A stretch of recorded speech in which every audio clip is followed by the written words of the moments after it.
Good morning, everybody, and welcome to Recovery Classroom. My name is Drew. I am an alcoholic, and today I'm a recovering alcoholic, and I cannot be any more grateful. I love talking recovery. Anyone who knows me knows I'll talk recovery 24/7. I have to. You know why? Because that's what keeps me sober. And last night I got to talk to a friend of mine I have not talked to in a while. We've been friends for a couple years. This person I have the utmost respect in the world for. I absolutely do. This person is still actively drinking. And they're, truth be told, they're just not there yet, and that's okay. But that's why I love talking to people, because I can listen and identify. I can listen. I was engaging in this conversation last night with this individual, and I was able to go back and go, yeah, I remember saying that.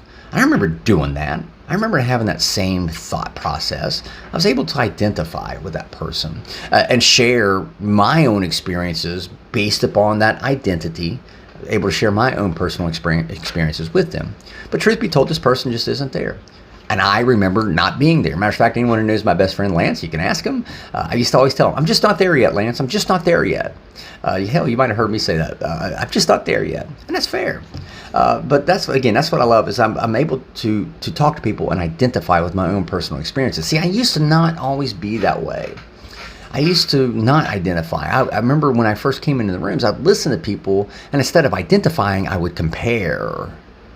Those are two totally different things. See, when I first came in the rooms, I would listen to people, and they'd say, well, I've been to prison, and I got pulled over for DUI, and had, this happen, this charge, or whatever. And I'd go, oh, see, that's not me. Nope, doesn't apply to me. See, I must not be an alcoholic. I must not be an alcoholic. But I must not have a problem. Although I'm in a room full of alcoholics and drug addicts, but in my mind, I would compare to justify, to convince myself that I didn't have a problem. Or I'd hear them say, well, I got pulled over for a DUI. Well, that's not me. I haven't got pulled over for a DUI, so I'm good. I haven't lost my house. I haven't lost my job. I haven't lost my kids. I haven't lost my cars. Nope, I'm good. I'm good. Every single one of those statements, I never finished them. I never finished those statements. What are you talking about, Drew? Because there's one word I was forgetting. At the end of every single one of the statements, there was one word I was forgetting. Yet. I haven't got a DUI yet. I haven't lost my job yet. I haven't lost my car, my house yet. I haven't lost my family yet. Because that was the road I was on. See, at the end of the day, I would come in and I would compare, because I wanted to justify, I wanted to convince myself that my self-destructive behavior was okay.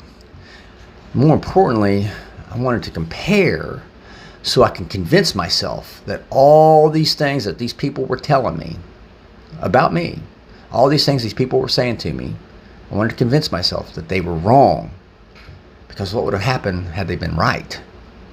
See, I wanted to compare because I was afraid, truly afraid, that I just might be an alcoholic. And I didn't want to admit that. Deep down, I still knew something was wrong. And again, that's why I was going into these rooms filled with alcoholics and drug addicts. But at the end of the day, I remember, in July of 2021, when I came in and I said, okay, I've got to do this. I did hit a marker. I said, okay, I may not be there yet, but how soon, how close am I going to let that yet get to me? Maybe I got pulled over last night, but I didn't get pulled over for a DUI yet. So maybe next time I get pulled over, it becomes a DUI. How close are you going to let yet get into your life? Are you going to let it walk down your sidewalk? Are you going to let it walk up onto your porch and knock on the fucking door? Hell, are you going to open up the fucking door and let it into your house? How close does yet have to come for you to go, you know what, maybe I better try something. Something is better than nothing, isn't it? I mean, let's say I remember coming in and saying, well, I'm going to try Alcoholics Anonymous, and if it doesn't work, maybe there's something else. Okay, that's fair. Something is better than nothing. And matter of fact, that's why I was comparing, because I was afraid I'd be proven wrong. That I was afraid I'd be proven that I was an alcoholic, and I don't want to be an alcoholic. But let's say you try a program, any program, CER, Smart Recovery, AA, whatever. Let's say you try a program and it doesn't work. Okay, if nothing else, wouldn't that prove you right? At the end of the day, I had to do something, wholeheartedly, methodically, almost damn near surgical, right? I had to make sure I made that good old-fashioned college try, as I say. I had to make sure I did it honestly and thoroughly so I could prove whether it worked or not.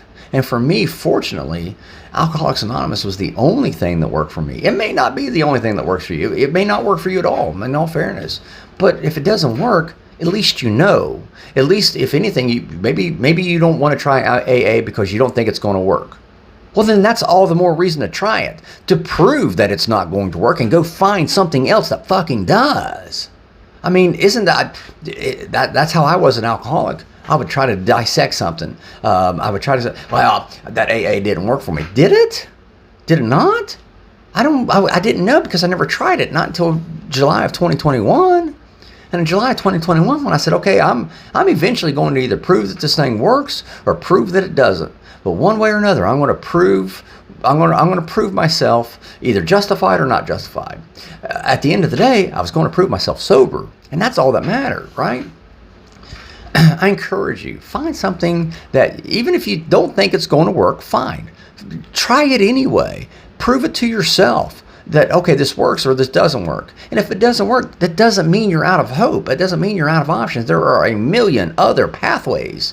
Matter of fact, I was looking at a couple of them last night, and I saw one that said mindful drinking. I thought I was going to shit myself. Mindful drinking?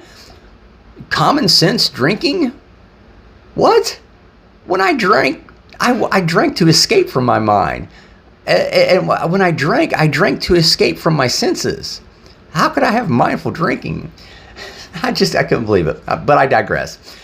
Take a program, find a program. And even if you think that program's not going to work, be honest with yourself. Honestly try to work that program and see if it works. Prove yourself right, prove yourself wrong. But either way, prove that you're trying to make an effort to stop drinking. Something is better than nothing. And my question I want to leave you with today is, how close are you going to let that yet come into your life before it finally takes over, and then you start finishing those sentences of, yeah, I got pulled over last night for a DUI, or yeah, I went to prison, or yeah, I've lost my house, lost my wife, lost my kids.